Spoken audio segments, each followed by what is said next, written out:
It's so good to see all of you. 1 year ago, Father Eric and I were here with about maybe 2 or 3 other people in an empty church celebrating the Mass of the Lord's Supper. Praise the Lord that you're here tonight. It's such a gift. It's such a gift. He's so good to us. He's just so good.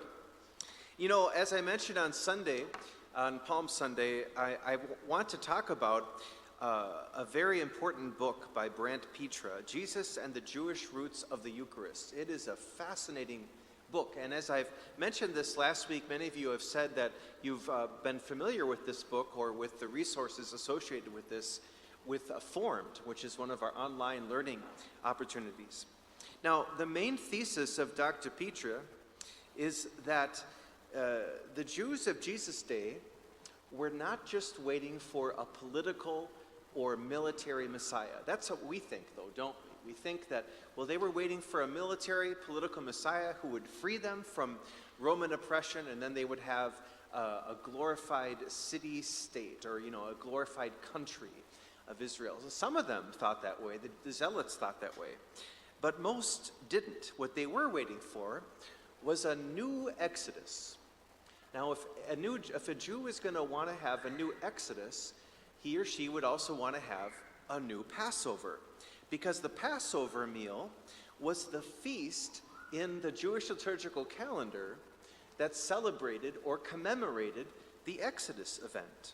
So as we heard in our first reading, we heard the description of the Passover, that they were to sacrifice this lamb, they were to pour out its blood, and then they would mark the lintel of the door to be safe from the angel of death. And then then the Lord says, you have to eat this Passover bread, this matzah, Passover bread. You have to eat this bread ready to go, like immediately.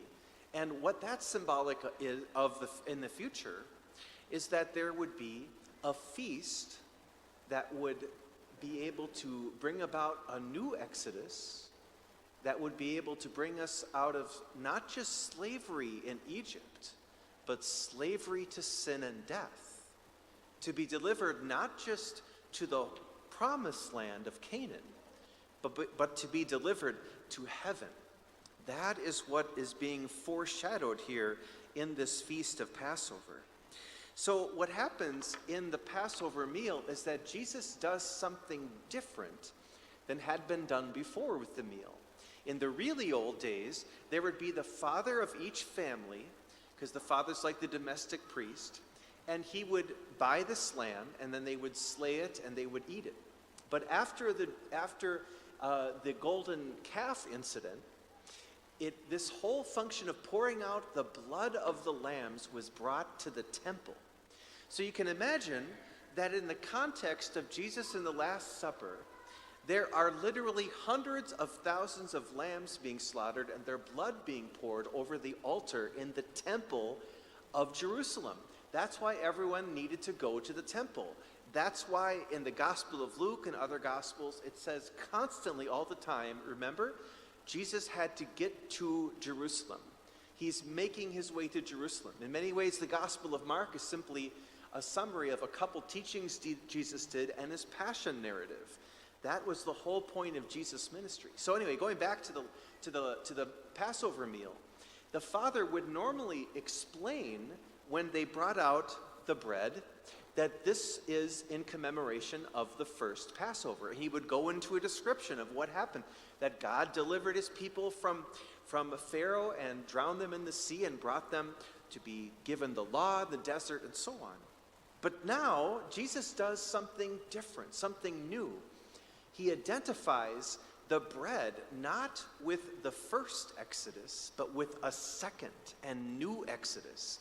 He identifies the bread with his own suffering and death. He identifies the bread with his very body and blood. Now what we have is Jesus, who is the high priest in the place of the priests in the temple who were offering the sacrifice of the blood of the lambs.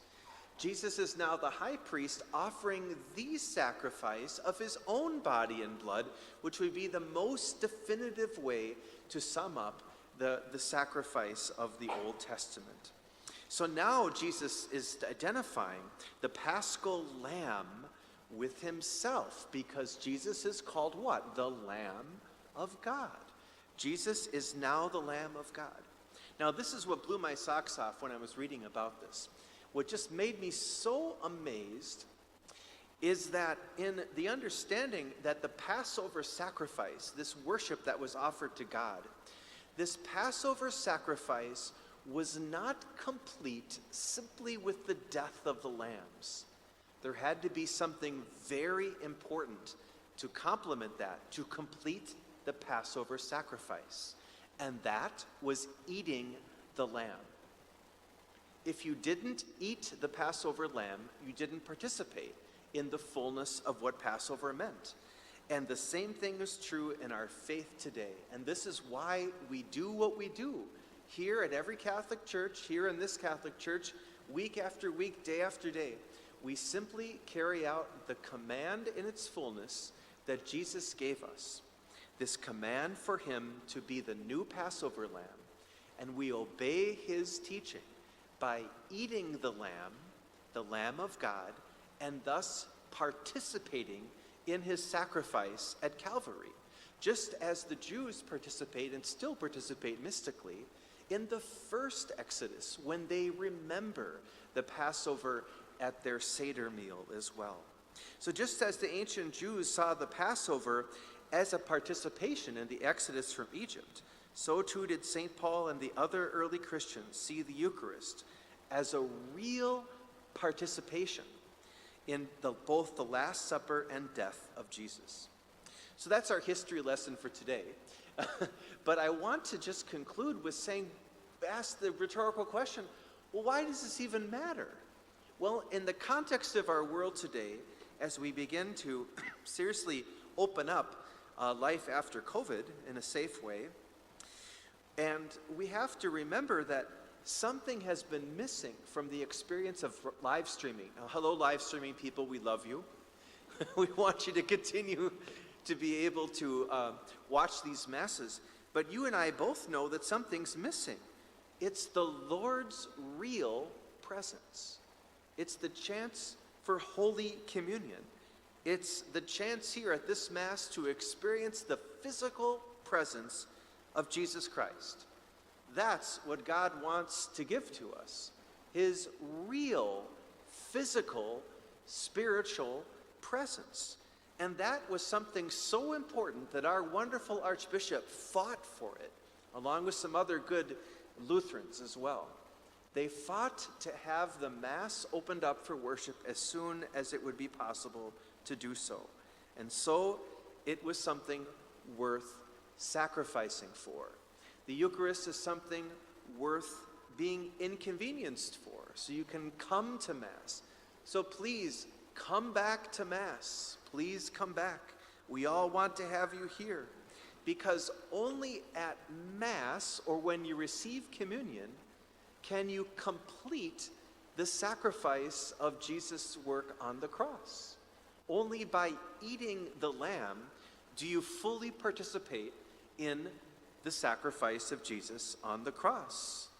And so we have to remember that we come to a Catholic church so that we can receive the Eucharist. Yes, our beautiful evangelical brothers and sisters have much to teach us, many things about the method of bringing people to Christ, and they have a lot to offer, but they do not offer the Eucharist. And if you go to those services, you have to go to Mass every week, because God doesn't want your soul to starve, because you need to have the bread of life. As Jesus said in John chapter 6, if you eat his flesh and drink his blood, then you will have life within you. So back to my wonderful people online. We love you. We're so glad that you're part of our assembly today. And if you are a member of St. Hubert, call us, because we want to bring you the real presence of Jesus in the Blessed Sacrament to you. We deliver.